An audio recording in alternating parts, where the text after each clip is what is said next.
Assalamualaikum warahmatullahi wabarakatuh. Selamat pagi, siang, ataupun sore. Kami dari kelompok 9 ingin mempresentasikan materi mengenai destilasi. Sebelum masuk ke materi, izinkan kami memperkenalkan diri. Perkenalkan, nama saya Ardivi Chandra Arya Soka dengan NIM terakhir 040. Perkenalkan, nama saya Hanifah Kamasitoh dengan NIM 045. Perkenalkan, saya Rahmat Zaki dengan NIM 046. Pengertian destilasi adalah metode pemisahan bahan kimia melalui kecepatan atau kemudahan menguap yang berbeda. Merupakan metode pemisahan campuran cairan berdasarkan perbedaan titik didih. Pemanfaatan penguapan dan kondensasi digunakan dalam pemurnian air, produksi bahan kimia, mengolah minyak bumi, dan mengamati suhu, tekanan, dan laju air. Kemudian ada prinsip destilasi, yaitu dasar pemisahan destilasi, perbedaan titik didih yang memanfaatkan antara komponen campuran cairan pada tekanan tertentu, pendinginan, pengembangan, dan uap harus beda dengan komposisi cairan. Di sini saya ingin menjelaskan tentang jenis-jenis destilasi. Destilasi ini terdapat 4 jenis, yaitu yang pertama, destilasi sederhana. Destilasi sederhana ini digunakan untuk campuran 2 zat dengan perbedaan titik didih yang besar, yaitu lebih besar 25 derajat Celcius. Biasanya destilasi ini digunakan untuk campuran yang hanya memiliki satu komponen yang mudah menguap. Dan juga di destilasi ini terdapat seperti alat-alat sederhana seperti lampu destilasi, termometer, kondensor, dan juga penampung. Di destilasi ini terdapat contoh seperti pemurnian air dari larutan garam. Lalu jenis destilasi yang kedua yaitu destilasi fraksionasi atau bertingkat. Destilasi ini digunakan jika perbedaan titik didih antara komponen kecil kurang dari 25 derajat Celcius. Biasanya menggunakan kolom fraksionasi. Kolom fraksionasi ini berisi bahan kaca dan cincin logam untuk menambah luas permukaan ketika adanya pendinginan, yang mana ini juga memiliki efektif untuk memisahkan campuran kompleks.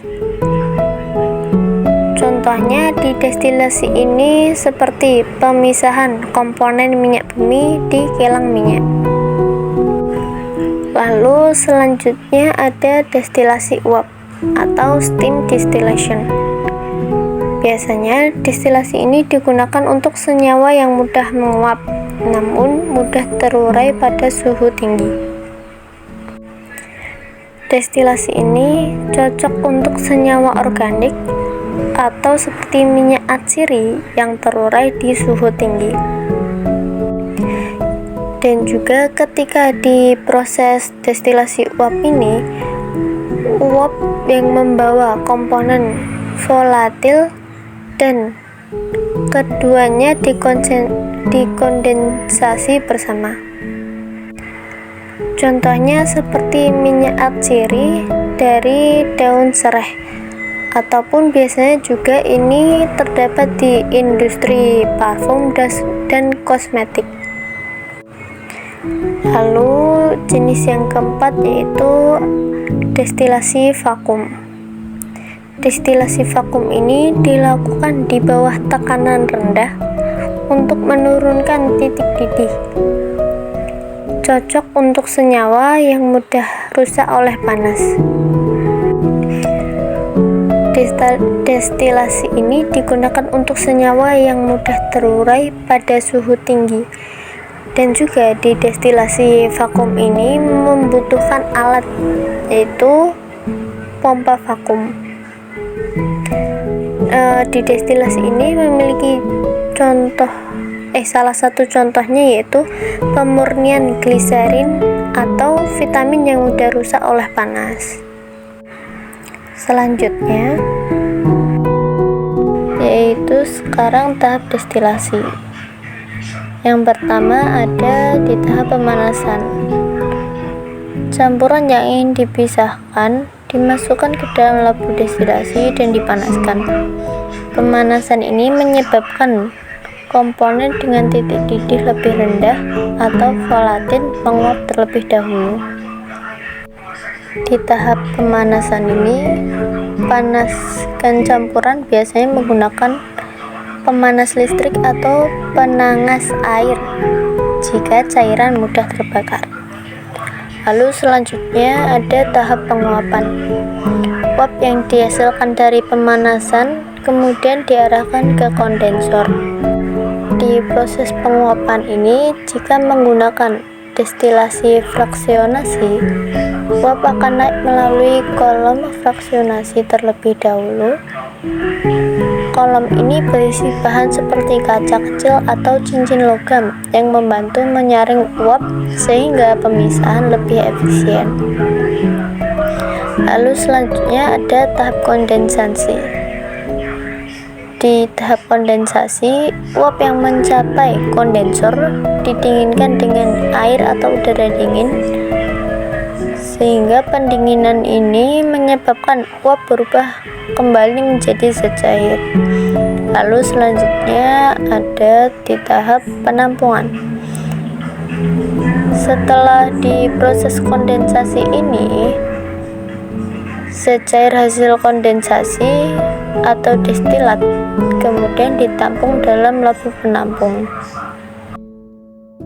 Selanjutnya kita masuk ke pembahasan kelebihan dan kekurangan dari masing-masing jenis destilasi, yaitu steam distillation, water distillation, destilasi sederhana, dan destilasi fraksionasi.